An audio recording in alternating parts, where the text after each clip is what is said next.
voilà, je m'appelle Merwan Debat, je suis mathématicien et un spécialiste également de la 5G et de l'intelligence artificielle, et je dirige la recherche de Huawei. Alors rapidement, je vais vous expliquer un petit peu ce que c'est que la 5G de manière un petit peu pédagogique, j'espère, et donc ensuite je vais poser les questions que vous voulez. Alors rapidement, déjà, c'est Huawei, la prononciation, pour ceux qui sont intéressés. Pour ceux qui ne connaissent pas Huawei, c'est un groupe international basé à Shenzhen, assez jeune, 30 ans en termes d'années, 180 000 personnes. Une des grosses caractéristiques de cette entreprise, c'est qu'on a à peu près la moitié des effectifs qui font de la R&D. Donc c'est assez unique dans le paysage des entreprises dans le domaine, mais ça vous donne un petit peu la force de frappe de l'entreprise et l'aspect très technologique de l'entreprise également. On a également un certain nombre de centres de recherche répartis dans le monde, à peu près autour de 15 centres de recherche R&D, avec une localisation de nos centres de recherche, en particulier vis-à-vis de l'expertise qu'ont ces pays. Donc je parlerai du cas français, où pratiquement, comme vous le savez, en France, on a une excellente école de mathématiques, et c'est une des raisons pour lesquelles nos forces en termes de recherche mathématique sont positionnées en France. Alors, en ce qui concerne le cas français, il faut savoir que Huawei a une forte présence également en France, autour de 950 personnes actuellement. Il y a 4 centres de recherche actuellement en France, un gros pôle mathématique d'une centaine de personnes localisé à Boulogne-Billancourt, principalement sur les thématiques de la 5G et de l'intelligence artificielle. Également, la France est une nation excellente dans le domaine de l'esthétique.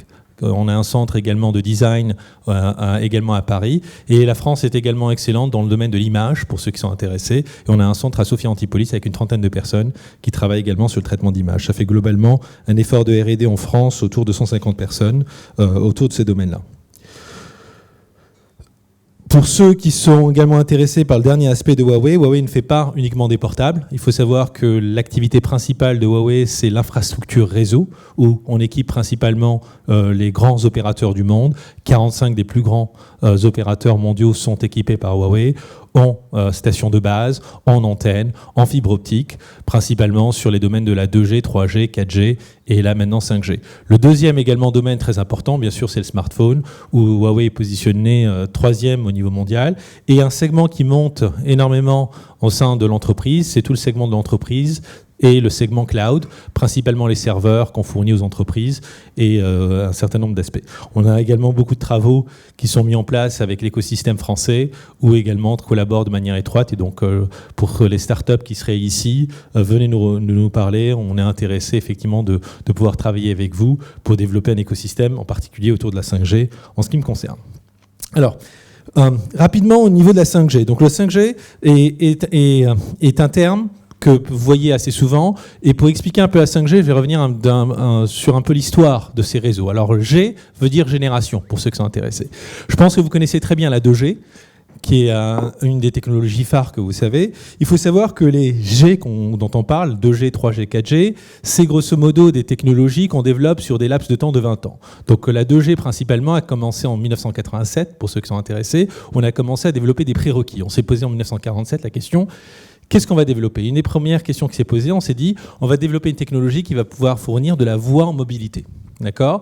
Et les chercheurs ont commencé à bosser. Dès les débuts des années 90, on a fourni une technologie qui s'appelle le GSM, que vous connaissez très bien, qui a permis de fournir de la voix en mobilité. Alors, il faut savoir qu'en France, on avait une idée un peu différente, c'était de fournir de la voix sans mobilité. C'est ce qu'on appelait le bebop. Pour ceux qui se rappellent un petit peu du scénario bebop, il faut savoir que vous venez et que vous ne pouviez pas bouger. Il fallait se mettre face à une borne pour pouvoir appeler. Mais toujours est-il, il est très important de différencier ce qu'on appelle les générations des technologies. Ce que je veux dire par là, c'est que la 2G n'est pas uniquement le GSM. Si vous allez aux États-Unis, vous avez une autre technologie qui vous fournit également de la voix en mobilité. C'est l'IS-95 typiquement. Comme c'est 20 ans, on a des évolutions dans ces technologies-là. Donc de 1990 jusqu'à 2010, on est passé à la 2,5G, c'est ce que vous connaissez comme le GPRS Edge, et ça a continué jusqu'à 2010. Depuis 2010, on voit beaucoup de ces générations qui commencent à redescendre, et grosso modo, la 2G, on ne voit pas une évolution assez importante de ces réseaux-là. Et donc, ça vous donne un petit peu le laps de temps. Même chose, 1995, les gens se posent la question, qu'est-ce qu'on va faire après? Première chose qui s'est apparue, c'est de faire de la visiophonie. Et donc, on a mis en place un ensemble d'ingénieurs autour d'une table pour concevoir des réseaux qui fournissent la visiophonie. On développe la visiophonie pour la technologie 3G. C'est une technologie à base de CDMA, je ne vais pas rentrer dans les détails, qui va commencer de 2000 à 2020. Il se trouve que les premiers déploiements de la visiophonie marchent mal. Puis grosso modo, avec les téléphones qu'on avait à l'époque, ça ne marchait pas très bien, on ne voyait pas les gens. Et deuxièmement, il y avait un problème de privacy où les gens se sentaient un petit peu mal à être appelés. Et il se trouve que les ingénieurs ont trouvé une astuce pour tourner le système et fournir de la data sur des réseaux 3G. Et c'est là où ça commence à décoller à partir de 2005.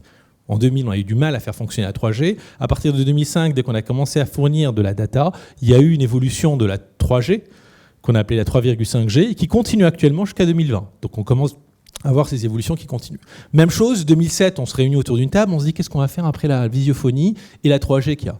Eh bien, on veut avoir une expérience ADSL sans fil en mobilité à l'extérieur. Et donc on développe une technologie autour de la 4G qui commence à être déployée en 2010 et qui continue actuellement jusqu'à 2030. Alors il se trouve une petite anecdote pour vous un petit peu, au moins vous rappeler un petit peu ce que c'est que la 4G. Il se trouve que les premiers déploiements de la 4G, les gens se sont tellement focalisés à trouver une solution de l'ADSL sans fil que la voix ne marchait pas sur la 4G. Il faut savoir que la 4G est principalement une technologie qui fournit de la donnée. Et la voix, on a considéré que c'était une application et pas une technologie. Et donc, on avait un genre de voice over LTE, c'est ce qu'on appelle le voice, c'est du voice over IP, comme vous connaissez, qui fournit de la voix. Et la voix qu'on fournissait sur la 4G à partir des déploiements en 2010 ne marchait pas très bien. Et beaucoup de nos clients n'étaient pas contents. Alors, il se trouve qu'actuellement, sur les téléphones, pour arriver à résoudre ça, on a un système qui vous fait passer sur la 3G quand vous voulez téléphoner et vous restez sur la 4G quand vous voulez surfer. C'est ce qu'on appelle un CS fallback. Et depuis là, 2016, on a fourni sur les réseaux 4,5G, donc l'évolution de la 4G, la possibilité d'appeler sur un réseau 4G à partir d'une technologie Voice over LTE. La 4G, depuis 2010, continue à évoluer. 2016, on a déployé la 4,5G, qui fournit des débits beaucoup plus importants que la 4G classique. La 4G classique, c'est du 100 mégabits par seconde. La 4,5G, pour votre information, c'est autour de 1 gigabit par seconde en termes de débit. Et ça va continuer jusqu'à 2030. D'accord ? Donc la 4G va continuer à évoluer avec des améliorations. On va avoir de la 4,75G, de la 4,9G, et ça va aller jusqu'à 2030. On arrive à la 5G. 2012, on se réunit autour d'une table. Qu'est-ce qu'on fait après ? Là, on a eu du mal parce que globalement, on s'est posé la question, on arrive aux limites du problème. Et là, on a commencé à consulter ce qu'on appelle tout simplement l'écosystème et se poser la question, qu'est-ce qui va se passer à partir de 2020 pour fournir une technologie qui va passer de 2020 à 2040, où on aura en 2020 la 5G, puis en 2025 la 5,5G, et ainsi de suite. Et ensuite, 2030, on va développer la 6G. Et là, globalement, on s'est rendu compte que la donnée, ou disons la data ou la course vers ce qu'on appelle le mobile broadband, n'était pas l'unique chose que l'écosystème voulait. Et on s'est retrouvé avec 3 choses qu'on appelle une triptyque, et c'est la triptyque de la 5G. Première chose, une course autour du débit. D'accord ? Donc classiquement, fournir plus de débit par rapport à la 4G. Quel était le target qu'on s'est mis ? Un target de 10 gigabits par seconde, parce qu'en consultant l'écosystème, on s'est rendu compte qu'autour de la réalité virtuelle, la réalité augmentée, c'était les débits nécessaires sans compression pour avoir effectivement ce qu'on appelle une expérience immersive. Et donc c'est ce qu'on va vous fournir à partir de 2020. Deuxième chose qui est apparue, c'est qu'on ne voulait plus connecter tout simplement les gens, mais on voulait connecter les choses. Et là, grosso modo, on s'est retrouvé avec la question de comment assurer une connectivité massive à l'ensemble des objets. On a fait nos calculs, on est arrivé avec une densité autour d'1 million d'objets par kilomètre carré. Donc fournir la possibilité de connecter 1 million d'objets par kilomètre carré d'ici 2020. L'IoT, bien sûr, est le segment phare, mais il existe beaucoup d'autres segments dans lesquels on aura ce problème-là. Et troisième segment qui est arrivé aussi très important, c'est ce qu'on appelle la reliability et la latence. Alors la latence, c'est quoi ? C'est typiquement d'avoir une latence beaucoup plus faible, avec ce qu'on appelle l'Internet tactile, et tout le segment de l'automobile qui demande effectivement une réactivité très forte du réseau.